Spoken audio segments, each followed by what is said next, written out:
Investigators in Adams County say kids shot into a car Sunday, causing it to crash. 9 News reporter Rachel Krause spoke with neighbors, and they say what happened was horrific, and they hope deputies catch these kids who did this. Horrible situation, really scary. Early Sunday morning. Yeah, I mean. Crime came right up to Francisco Chacon's front door. Woke up to my wife screaming there's something going on upstairs, a big boom. I noticed there was a car hitting our house, so I looked outside and there was another vehicle here. Video from his neighbors shows a car come flying along Sherylwood Drive just after 2 a.m., landing in his yard. The Adams County Sheriff's Office says 2 people were driving when kids in the street started firing. The woman driving the car was hit.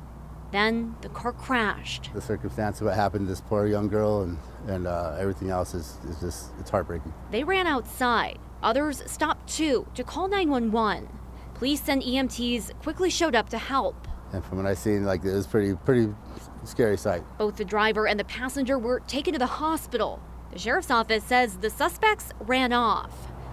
Chacon says it's shaken his family and the neighborhood. To hear someone just getting shot and pretty horrible. I kind of lost for words. You could look at that stop sign and just, you know. So far, at least one car has been hauled away. Chacon's car hasn't moved. And then the structural damage, we're not even sure we can move this yet because it's into the wall right there. And still, he says his family are the lucky ones. At the end of the day, though, you know, it's unfortunate what happens to the, our property, but like I said, that the worst case was the scene and the poor family. The Adams County Sheriff's Office says detectives searched the area for doorbell footage and spoke with neighbors. Those neighbors told me today they hope deputies will be able to catch those responsible. Anyone with any information about what happened or video is asked to contact the Sheriff's Office. Nothing suggesting that somebody was targeted in this or a reason why? No, the Sheriff's Office says right now it appears to be random. Rachel Krause, thank you. Police in Denver say one of the drivers involved in a deadly crash on 6th Avenue last night was under the influence. One person died in the crash on 6th near Federal. Police arrested a driver on suspicion of DUI, vehicular homicide, and vehicular assault. CDOT is getting millions of dollars this year to pay for DUI enforcement and other work meant to protect our roads and make them safer. New data shows about a third of deadly crashes across Colorado last year involved impaired drivers, and more than 220 people died as a result. I'm just going to be blunt. Driving impaired is a selfish decision. It is a decision that you make to take other people's lives into your hands. And I can't come up with any other category in our society where people are so willing to do that. So why are we accepting of this?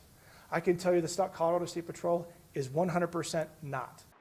For the first time in 5 years, our statewide traffic deaths went down. However, CDOT and the Colorado State Patrol are worried because pedestrians and cyclists are making up a larger proportion of deaths on our roads. Meteorologist Chris Bianchi is keeping an eye out on what's going to be a warm week, and then this weekend, Chris, intrigue. Spicy. Spicy this weekend. That's the way it looks right now. But until then, it's beautiful. We've got that sunshine. We got 60s again for tomorrow. In fact, I think we're going to probably add a couple degrees to our highs for tomorrow compared to today.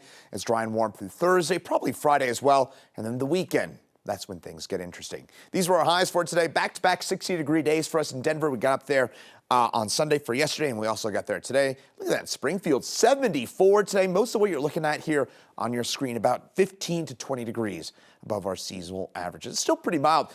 Of course, it is January the 29th after all. It's 41 for us here in downtown Denver. That's pretty close to our average high temperature for this time of year. So it puts in a little bit of perspective just how warm it is out there right now. For tonight, we'll drop back to around freezing for us here in town. It's mostly clear, light winds, and tomorrow, 63 as I mentioned. More sunshine tomorrow compared to today. That'll probably boost those temperatures by a degree or two compared to what we saw today. Look at those 60s Eastern Plains, 40s and 50s into the high country. And that 7-day forecast, look at those mild temperatures we head through Thursday. So if you like these 60s, you like the sunshine, you like this kind of golf weather here at the end of January, start of February, you've got it for a few more days. But then this weekend, that's when things get interesting with that potential for some significant rain or snow. I'm going to detail that for you and put that into perspective and context coming up in my full forecast in a few minutes.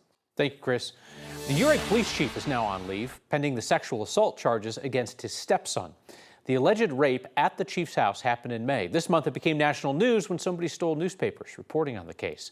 The thief later turned himself in, said he had a relationship with the victim and that he sold the papers to protect her. Chief Jeff Wood went on paid leave today, 8 months after the alleged assault. The chief has not responded to our previous request for comment on the case. A former Fort Collins school bus driver could face up to 14 years in prison after pleading guilty today to physically abusing special needs students.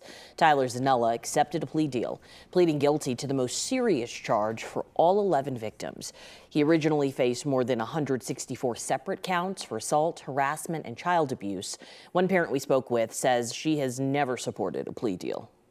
What that meeting ended up being was about 2 minutes of introductions, followed by, hey, this is what the plea deal is going to be, followed by about a half hour of me saying, I disagree with this entirely, this is not enough. Other parents did tell us they support the plea agreement. A judge must now accept that plea agreement. We don't expect to learn if that's happened until about mid-April. Denver will no longer be able to sweep homeless encampments in bitter cold weather. Today, the city council voted 7-6 to ban sweeps when temperatures are below freezing. City workers can still go out and offer shelter to people on the streets during sub-freezing weather, but they can't force people to move. There will be exceptions if the city decides the encampment is more of a danger to public health than the cold. A first-of-its-kind psychedelics clinical trial in Colorado could start next month. Professors at CU Anschutz want to see if psilocybin, the stuff in magic mushrooms, could help people with depression.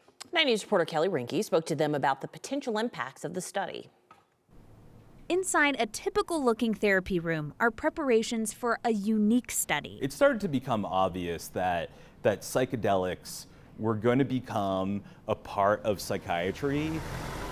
Soon patients at CU Anschutz will be taking doses of psilocybin in here to see if it can help treat their depression. One of the biggest outcomes that we're looking in this trial is to what extent does psilocybin affect the symptom of depression called anhedonia. Dr. Andy Novick wants to know if the psychedelic can help someone get excited about And things. this symptom of depression is extraordinarily difficult to treat.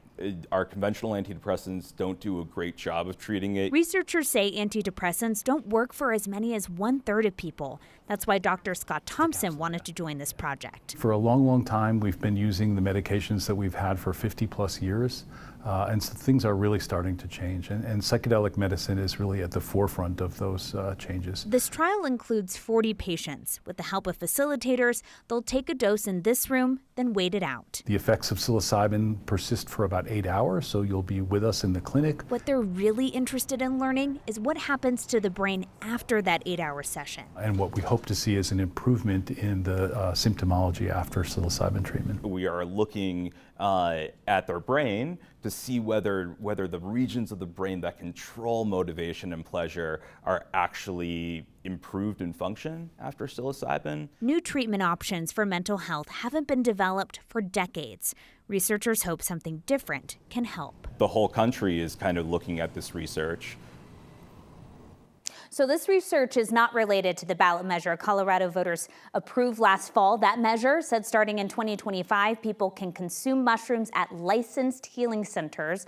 The two doctors hope their trial will help people make informed decisions when that happens. Alex. And talking about informed decisions, the timing on this with the ballot measure coming up makes a little bit of sense too. Yeah, absolutely. And it wasn't kind of planned that way. This kind of takes a lot of time to get these trials going. But again, this is a hyper-focused group. When 2025 comes, it's going to be a lot more people that are able to get this type of medicine. All right, Kelly, thank you.